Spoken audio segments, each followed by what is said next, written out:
If you've ever looked at your strawberry plants and thought, why are the leaves beautiful but the berries tiny, you are not alone.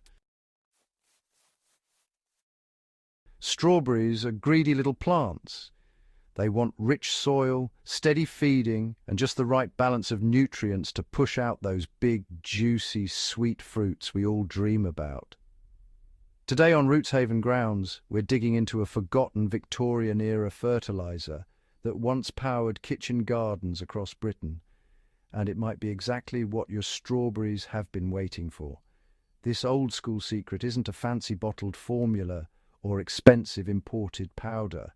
It's something simple, natural, and incredibly effective comfrey-based fertiliser. Victorian gardeners swore by it, especially for fruiting crops, and once you understand why, you'll never look at that leafy plant the same way again.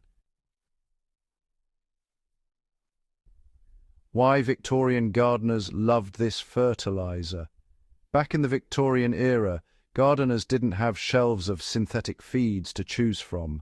They relied on observation, composting, and plants that could mine nutrients from deep in the soil. Comfrey was one of their greatest allies. Comfrey has extremely deep roots that pull up potassium, calcium, and trace minerals from far below the surface, nutrients that most shallow-rooted crops can't access on their own. When the leaves were cut and composted or soaked into liquid feed, those nutrients became available to crops like strawberries. Victorian growers noticed something important. Crops fed with comfrey grew stronger, flowered more heavily, and produced larger fruits. For strawberries, that potassium boost was pure magic.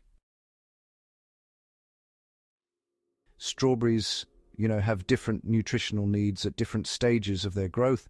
Early in the season, they really need nitrogen to build up healthy leaves. But once flowering begins, if you give them too much nitrogen, you'll just end up with leafy plants that produce small or, bland fruit. What strawberries actually crave at that stage is potassium.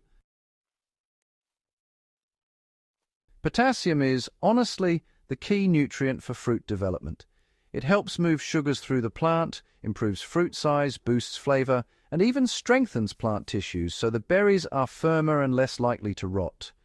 Comfrey, as it happens, is naturally high in potassium, which makes it almost tailor-made for strawberries. So, when you feed strawberries with comfrey fertiliser, right as they start flowering, you're basically telling the plant, put your energy into big, sweet fruit. And remarkably, they do listen. One of the best things about this method is that you can actually grow your own fertiliser at home. Comfrey is a hardy perennial that comes back year after year, giving you multiple harvests of leaves in a single season. The top variety for gardeners is Bocking 14, a sterile hybrid that won't spread by seed. It stays exactly where you plant it, which makes it so much easier to manage. Just pop it in a sunny or partially shaded spot with decent soil, water it well while it's getting established, and then, honestly, just stand back. Once mature, you can cut the leaves several times a year, and every cut is free fertiliser for your garden. Our Victorian gardeners often made what we now call comfrey tea. It sounds gentle, but it's powerful stuff, honestly. To make it, you pack a bucket or container tightly with freshly cut comfrey leaves. You don't even need to add water if you're doing it the traditional way. Just cover the container and let the leaves break down over a few weeks. They'll collapse into a dark, thick liquid at the bottom.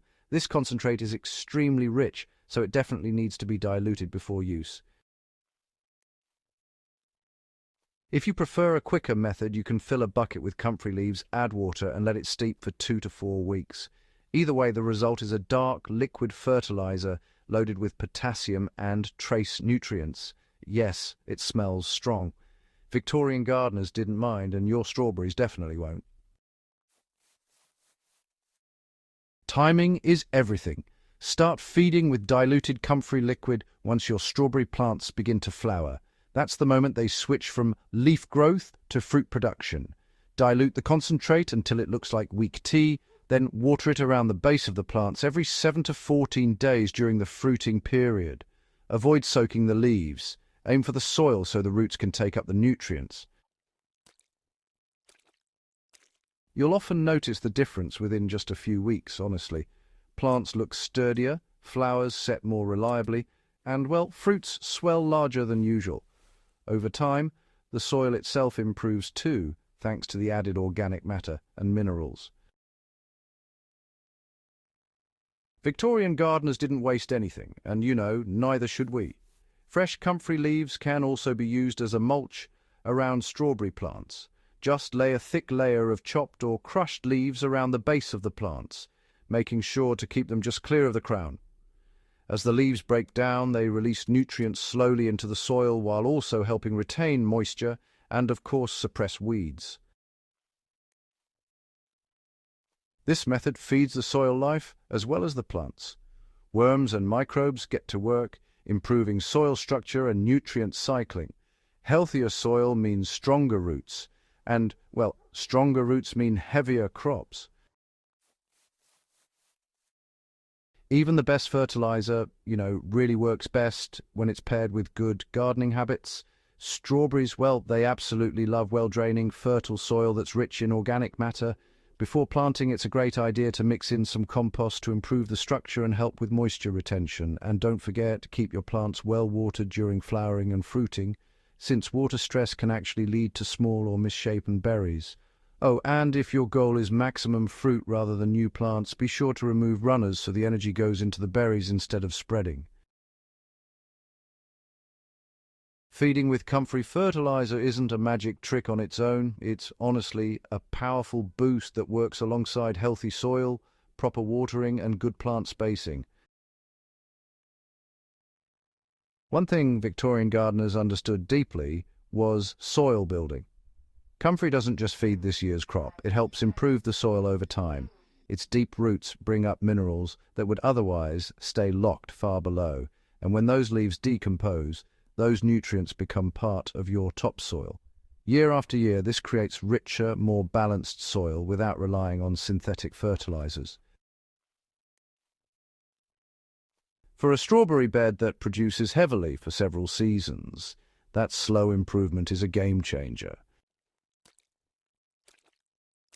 Modern gardening often pushes us toward quick fixes in bottles and bags, but, sometimes the best solutions are the ones our great-great-grandparents already figured out.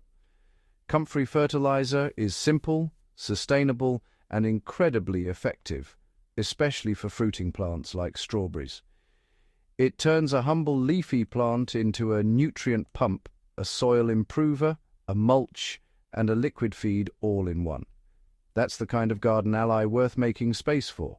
So if you want bigger strawberries, sweeter harvests, and healthier soil without constantly buying fertilizer, it might be time to revive this Victorian secret in your own garden.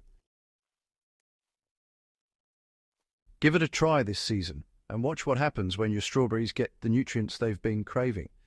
And if you love practical, old-school gardening wisdom that actually works, make sure you subscribe to Rootshaven Grounds and share this with a fellow gardener who needs bigger berries in their life.